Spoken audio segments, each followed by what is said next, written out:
अस्सलाम वालेकुम व्यूअर्स, मैं हूं समीना पाशा। उम्मीद है आप लोग खैरियत से होंगे। व्यूअर्स, कुछ अहम खबरें और अपडेट्स लेकर इस व्लॉग में आपके सामने हाजिर है जनाब। खबरें बड़ी इंपॉर्टेंट हैं क्योंकि आज आइनी तरमीम के हवाले से इजलास बुला लिए गए हैं, कौमी असम्बली का भी, सैनेट का भी, और कभी इम्कान ये जाहिर किया जा रहा है कि हुकूमत आज ही के रोज़ ये तरमीम पेश करके उन्हें मंजूर कराना चाहती है। इसके साथ साथ इलेक्शन कमीशन का एक अहम इजलास बुला लिया गया है।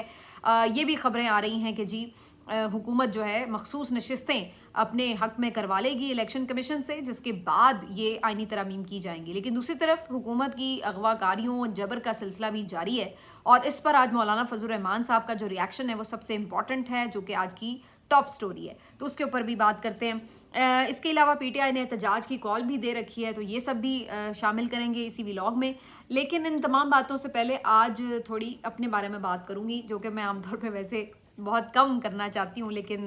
बाज़-औक़ात कुछ चीज़ें हैं जिनकी वजाहत कर देनी अच्छी होती है। आपसे रिक्वेस्ट है कि चैनल को सब्सक्राइब कर लें अगर अभी तक सब्सक्राइब नहीं किया। तो जी, किस्सा मुख्तसर ये कि आपको मालूम है कि जबर के दौर में हक सच कहना इतना आसान नहीं होता, और इसके लिए आपको मुख्तलिफ़ क़ुरबानियाँ देना पड़ती हैं, मुख्तलिफ़ प्रेशर्स होते हैं जिनको बर्दाश्त करना पड़ते हैं। और सूरत हाल ये है कि आप जैसा कि जानते हैं कि इस वक्त अगर आप हवा के मुखालिफ बात करते हैं तो आपके ऊपर भी कुछ ना कुछ गर्म हवा तो आती है। ऐसी ही कुछ सूरत हाल मेरे साथ चल रही थी काफ़ी अरसे से, और बार बार मुझे ये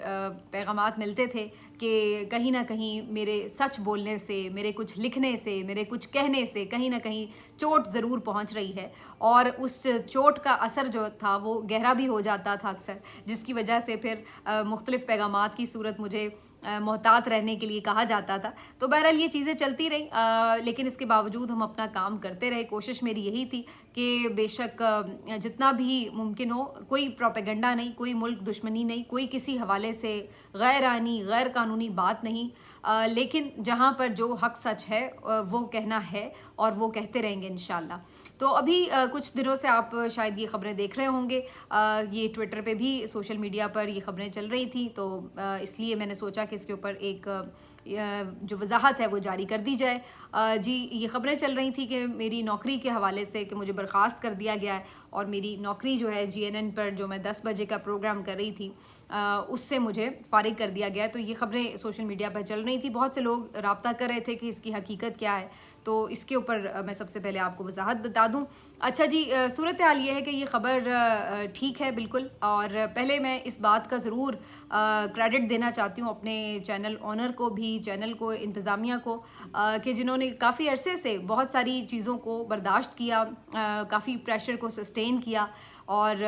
बल्कि जो हमारे ओनर हैं, जो इंतज़ामिया है, उन्होंने हमेशा, और जो सीनियर लोग यहाँ पे काम करते हैं चैनल में, उन्होंने हमेशा मुझे बड़ा सपोर्ट भी किया है। लेकिन अगेन वही बात है, ये मैं ख़ुद भी नहीं चाहती कि मेरी वजह से बाकी लोगों को बिला वजह बार बार प्रेशर का सामना करना पड़े, या इदारे के ऊपर कोई मुश्किल दौर आए, तो ये मेरे लिए भी कोई इतनी खुशाइन बात नहीं है। तो मुझे इस दफ़ा भी ख़बर मिली कि कुछ लोगों को नाराज़ शायद हमने कर दिया, किसी को हमारी बात पसंद नहीं आई। तो अल्टीमेटली ये मेरे सामने ऑप्शन थे कि या तो मैं इस्तीफ़ा दे देती चैनल से, और या फिर मैं अपना मौक़िफ़ बदल लूँ। तो मैंने मौक़िफ़ बदलने को तो बहरहाल तरजीह नहीं देना थी, ना मैंने दी। मैंने फिर यही सोचा कि बेहतर ये है कि मैं चैनल से ही रिज़ाइन कर देती हूँ। अगर यही दो ऑप्शंस हैं तो फिर मेरा ख़्याल है ये ज़्यादा काबिल इज़्ज़त ऑप्शन है, और मैंने फिर चैनल से रिज़ाइन कर दिया। और उसके बाद बहरहाल मैं अभी इसके ऊपर बहुत ज़्यादा भी बात मैंने नहीं की थी, लेकिन ये सोशल मीडिया पे ख़बरें आने लगी, इसलिए मैंने आपको इस बारे में आगाह किया है। तो नौकरी ज़रूर गई है जनाब, लेकिन कोई इसमें मुझे ज़्यादा परेशानी नहीं है। उसकी एक वजह तो सबसे बड़ी ये है कि अल्लाह ताला सबसे बेहतरीन रिज़्क देने वाला है। इस बात पे जिसका ईमान हो वो इस बात से घबराता नहीं है कि रिज़्क में कोई कमी हो जाएगी या कुछ हो जाएगा तो क्या होगा। तो पहली बात तो ये है। दूसरी बात ये कि हर सच की कोई कीमत तो होती है, हर दौर में होती है, तो कीमत तो चुकाना पड़ती है। तो जो मेरी हिस्से में कीमत आई है या कुर्बानी आई है वो तो बड़ी कम आई है। लोगों ने बहुत कुछ सहा है इस दौर में, जो पिछले कई महीनों से, बल्कि तकरीबन 2.5 साल से एक जबर का दौर जो चल रहा है, صحافیوں نے اس سے پہلے بھی سہا ہے، میں صرف یہ نہیں کہوں گی کہ یہی دور تھا ایسا، پہلے بھی مختلف صحافیوں کے مختلف ادوار میں مختلف مسائل چلتے رہتے ہیں تو برداشت کرتے رہے ہیں صحافی۔ اب یہ ہے کہ اس دور میں یہ چھوٹی سی قربانی ہمارے حصے میں آ گئی، لیکن اس سے بڑھ کر بہت لوگوں نے قربانیاں دی ہیں، جن کو مقدمات بھگتنے پڑے ہیں، جنہوں نے گرفتاریاں دی ہیں، جن کو اغوا کیا گیا، جان سے جو گئے، شہید ہوئے، تو یہ بہت معمولی سی بات ہے۔ میرے لیے خوشی کی بات یہ ہے کہ مجھے اتنی اہمیت دے دی میرے خیر خواہوں نے کہ مجھے اس لسٹ میں شامل کر دیا، اتنے بڑے بڑے ناموں کی لسٹ میں جہاں پہ میں اپنے آپ کو نہیں دیکھتی تھی، تو انہوں نے مجھے اتنی غیر معمولی میری آواز کو سمجھا کہ اتنا ان کو اس سے خطرہ محسوس ہوا کہ انہوں نے مجھے ان بڑے بڑے ناموں کے ساتھ کھڑا کر دیا۔ تو آپ کا شکریہ جناب جنہوں نے بھی یہ کیا۔ تو بہرحال جی، حق اور سچ کا سلسلہ جاری رہے گا انشاءاللہ، اور اللہ تعالیٰ بہتر اسباب پیدا کرنے والا ہے انشاءاللہ، بہتر اسباب پیدا ہوں گے آگے بھی۔ باقی آپ لوگوں کی سپورٹ میرے ساتھ ہے تو انشاءاللہ مجھے اتنا یقین ہے کہ جو معاملات ہیں روزگار کے، جو معاش کی فکر ہے، یہ اس میں انشاءاللہ کوئی کمی نہیں آنے دیں گے آپ لوگ بھی۔ تو آپ سب کا ایک دفعہ پھر سے شکریہ تعاون کا۔ چلیے جی، یہ تو ہو گئی میری خبر، اب آ جاتے ہیں ذرا زیادہ اہم خبروں کی طرف۔ تو سب سے پہلے جی بات کرتے ہیں اس بارے میں کہ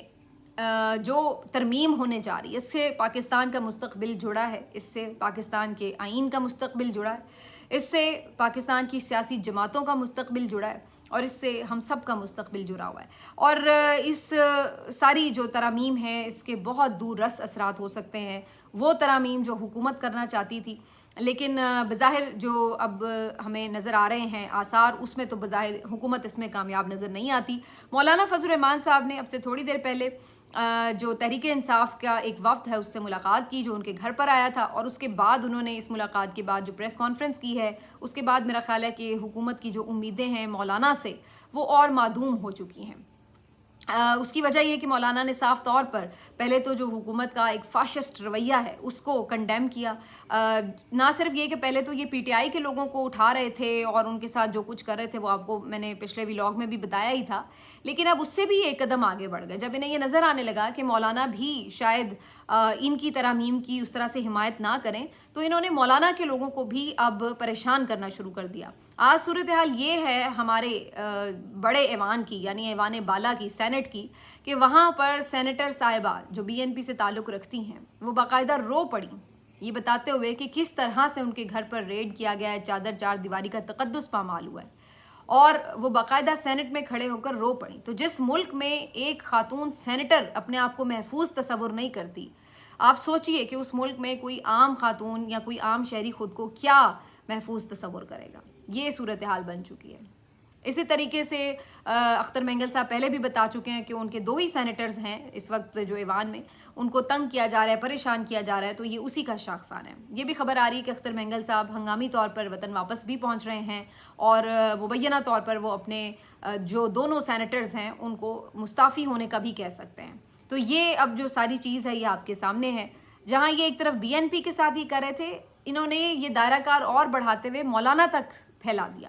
اور مولانا کے بھی ایک سینیٹر کو انہوں نے اغوا کر لیا، جس کا کلیم خود مولانا فضل الرحمان صاحب نے آج پریس ٹاک میں بھی کیا، اور انہوں نے بتایا ہے کہ اس مغوی سینٹر کے جو بچے ہیں وہ مولانا کے گھر میں اس وقت بیٹھے ہوئے ہیں۔ آپ اندازہ لگائیں،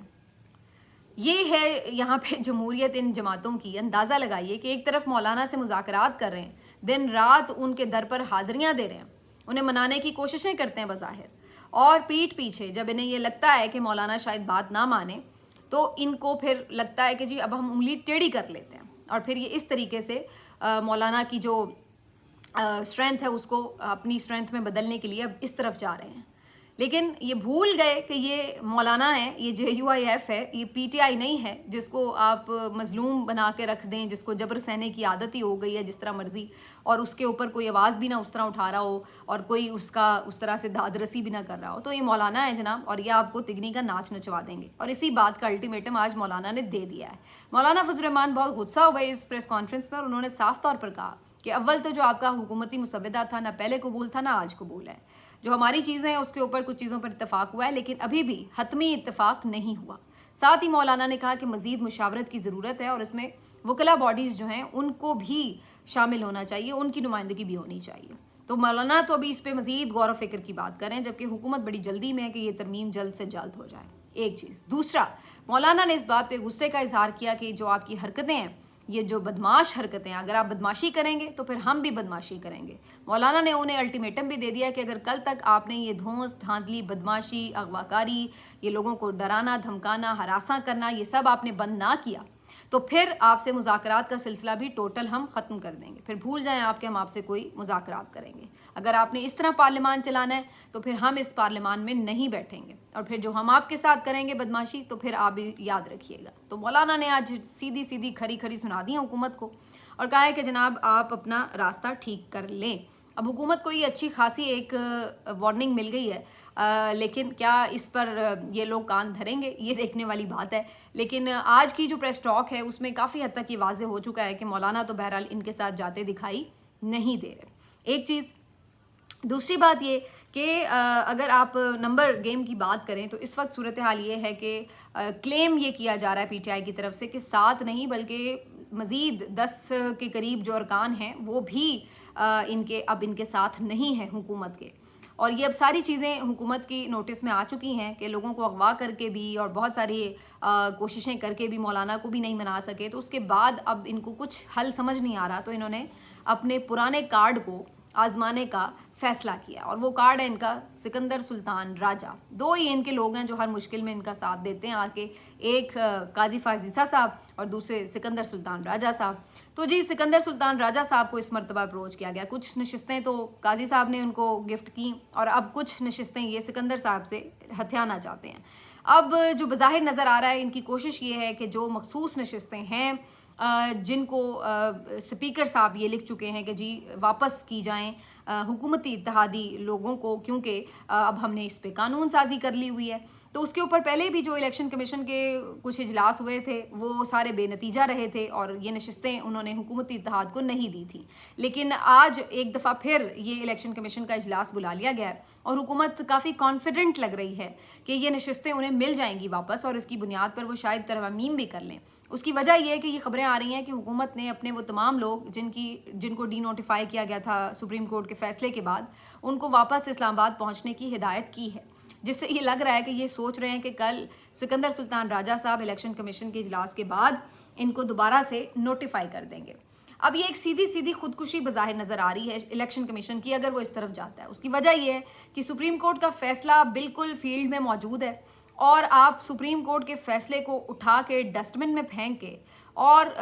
एक ऐसी कानून साजी जिसके ऊपर अभी आप कह सकते हैं कि ये बिल्कुल मुतनाज़े सी कानून साजी है, उसको आप बुनियाद बनाकर अगर सुप्रीम कोर्ट के फैसले को उठा के डस्टबिन में फेंकेंगे तो फिर इसके कॉन्सिक्वेंसेस तो होंगे, वो भी उस सूरत में जब आप ऑलरेडी नजर सानी की अपील कर चुके हैं। अगर ऐसी बात है तो फिर आपको नजर सानी की अपील का कम से कम इंतज़ार करना चाहिए कि उसका फैसला हो तो उसके बाद आप देख लें। लेकिन ये तो सीधा सीधा हुकूमत और इलेक्शन कमीशन मिलकर सुप्रीम कोर्ट को टक्कर मारने जा रहे हैं कि जी हमें आप किसी तरह फारिग कर दें। तो मुझे इस तरह का एक खुदकुश हमला सा लग रहा है कि अगर आप इस तरह करेंगे तो फिर सुप्रीम कोर्ट की तरफ से भी रिएक्शन आएगा। तो ये एक बड़ी अजीब सिचुएशन है अगर ये इस तरफ जाता है मामला। और जो हमारी खबरें हैं उसके मुताबिक इलेक्शन कमीशन के जो मुख्तलिफ अरकान हैं जो मुख्तलिफ सूबों से ताल्लुक़ रखते हैं, पिछले इजलासों में उन्होंने इस तजवीज़ की बिल्कुल मुखालफत की थी और वो ये नहीं समझ रहे थे कि सुप्रीम कोर्ट के फैसले के बरअक्स ये सीटें उठा के, जो कि सुप्रीम कोर्ट कह रही है कि पीटीआई को दें, और ये सीटें आप उठा के दोबारा पीएमएलएन और पीपल्स पार्टी एमक्यू में बांट दें, तो ये जो है बहुत ख़तरनाक काम है। ये इलेक्शन कमीशन के अरकान की राय थी जिसकी वजह से तमाम इजलास बेनतीजा रहे, जो 5-6 इजलास इन्होंने जो शंघाई कॉन्फ्रेंस है उससे पहले किए थे। तो अब आखिरी एक हरबे के तौर पर क्या इस दफ़ा ये भी कर गुजरेंगे इलेक्शन कमीशन के चीफ, ये देखना होगा, क्योंकि फिल वक्त इसके अलावा हुकूमत के पास कोई चारा नज़र नहीं आ रहा। नंबर गेम इनके पास पूरी नहीं हो रही। अब कल जो फिर इजलास बुलाएं उनका हतमी फैसला क्या होगा ये आपको कल तक वाजे हो जाएगा। बल्कि मैं तो ये समझती हूँ कि ये काफ़ी हद तक مولانا کی پریس ٹاک نے ہی واضح کر دیا ہے کہ ان ترامیم سے کیا نکلنے والا ہے۔ دوسری طرف سڑکوں پہ پریشر بڑھانے کے لیے ہم یہ دیکھ رہے ہیں کہ پی ٹی آئی نے بھی ایک احتجاج کا اعلان کر رکھا ہے، اور پی ٹی آئی نے ملک گیر احتجاج کا اعلان کر رکھا ہے۔ مختلف شہروں میں احتجاج ہوں گے، مظاہرے ہوں گے، لوگ باہر نکلیں گے، تو یہ ساری صورتحال رہے گی۔ اس سے نمٹنے کے لیے حکومت کے پاس وہی پرانا حربہ تھا کہ جی دفعہ 144 نافذ کر دی جائے، وہ انہوں نے کر دی نافذ فوری طور پر۔ اس کے ساتھ جو اتنی خوفزدہ یہ حکومت ہے، اس سے اندازہ لگائیں، اسپیشلی پنجاب حکومت کی میں بات کر رہی ہوں، کہ اسٹوڈنٹ بھی احتجاج پہ جو کہ نکلے ہوئے، تو انہوں نے اسٹوڈنٹس کو بھی اس بات پہ روکنے کے لیے کیا کیا ہے کہ جی اسکول، کالج، تعلیمی اداروں میں چھٹیاں دے دی ہیں، تو ٹوٹلی کل آپ کے تعلیمی ادارے، کالجز، یونیورسٹیز بند ہوں گی، اور ساتھ میں دفعہ 144 بھی نافذ کر دی۔ اس طرح تو یہ ملک چلا رہے ہیں، ہر وقت خوف کا ماحول پیدا کر کے، کرفیو لگا کے تو یہ گزارے کر رہے ہیں۔ تو یہ کیا ملک چل رہا ہے اس طریقے سے؟ اس طرح ملک چلا کرتے ہیں کہ جہاں پہ آپ ایک نارمل لائف ہی نہیں گزار سکتے۔ ہر دوسرے دن یہاں پہ دفعہ 144 لگی ہوتی ہیں، ہر دوسرے دن یہاں پر پابندیاں، ہر دوسرے دن یہاں پر اس قسم کی گرفتاریاں، پکڑ دھکڑ اور یہ سب چل رہا ہوتا ہے۔ تو اس کی وجہ یہ ہے کہ جب آپ کا قبضہ ناجائز ہو تو اس کو برقرار رکھنے کے لیے پھر آپ کو یہ ہتھ کنڈے آزمانے پڑتے ہیں، جو کہ آپ آزما رہے ہیں۔ تو اب اس وقت جو ہے انہوں نے یہ ساری ایک پوری گیم پلان کیا ہے، اور یہ بھی خبریں آ رہی ہے کہ کریک ڈاؤن کے لیے بھی اب آج رات میں کافی تیزی نظر آئے گی، اور پھر سے پی ٹی آئی کے لوگوں کی شامت آئے گی، جن کے بارے میں انہیں لگ رہا ہوگا کہ جی یہ کل احتجاج کریں گے، تو پھر وہی کام شروع ہونے کا امکان نظر آتا ہے۔ تو یہ خبریں بھی ہیں۔ تو بہرحال یہ خود ساختہ بحران کریٹ کرنے میں حکومت کا ثانی نہیں ہے، جیسے کہ بھی یہ اسٹوڈنٹ والے سارے ایشو پہ آپ نے دیکھا ہے کہ انہوں نے مزید بچوں کی گرفتاریاں کر کے 250-300 بچہ لوگوں کا انہوں نے پکڑ کے جیلوں میں ڈال دیا ہے، اور اس کے بعد پھر مقدمے وغیرہ اور یہ سب، اور ابھی بھی باز نہیں آ رہے، ابھی بھی اس کو سختی سے ہینڈل کرنے کی کوشش کر رہے ہیں۔ تو یہ ساری چیزیں جو ہیں وہ کافی زیادہ ایسا لگ رہا ہے کہ حکومت جو ہے وہ ایک تو انڈر پریشر ہے، اور دوسرا یہ کہ ان کو گیم ہاتھ سے نکلتی جب محسوس ہوتی ہے تو پھر یہ پینک ہو کر اس طرح کی چیزیں کرتے ہیں۔ تو اب بظاہر یہ جو اگلے 3-4 دن ہیں یہ بڑے امپورٹنٹ ہونے والے ہیں پاکستان کی تاریخ کے لیے، اور مولانا کا اس میں ایک اہم کردار ہے۔ آج تک انہوں نے یہ کردار بہت ہی زبردست احسن طریقے سے انجام دیا ہے، اور ہمیشہ مولانا کے کردار پر کچھ لوگ تنقید بھی کرتے رہے ہیں، کچھ تعریف بھی کرتے ہیں، لیکن اس دفعہ جو انہوں نے کردار ادا کیا، یقینی طور پر اس کو سب لوگ سراہیں گے کہ انہوں نے آئین کی بالادستی کے لیے اور اس کو بچانے کے لیے ایک کھلواڑ سے کس طرح سے سٹینڈ لیا، اپنے موقف پہ کھڑے رہے، اور اس کے ساتھ ساتھ بڑے طریقے کے ساتھ انہوں نے یہ سارا وقت بھی گزارا۔ تو یہ بہت زبردست سا کام ہے جی۔ اب دیکھتے ہیں کہ اس کے اوپر مزید پیش رفت کیا ہوتی ہے۔ تو آج کا دن بہت اہم ہے، انشاءاللہ اگلے ولاگ میں آپ سے اس بارے میں مزید ڈسکشن کریں گے۔ اپنا خیال رکھیے، اللہ حافظ۔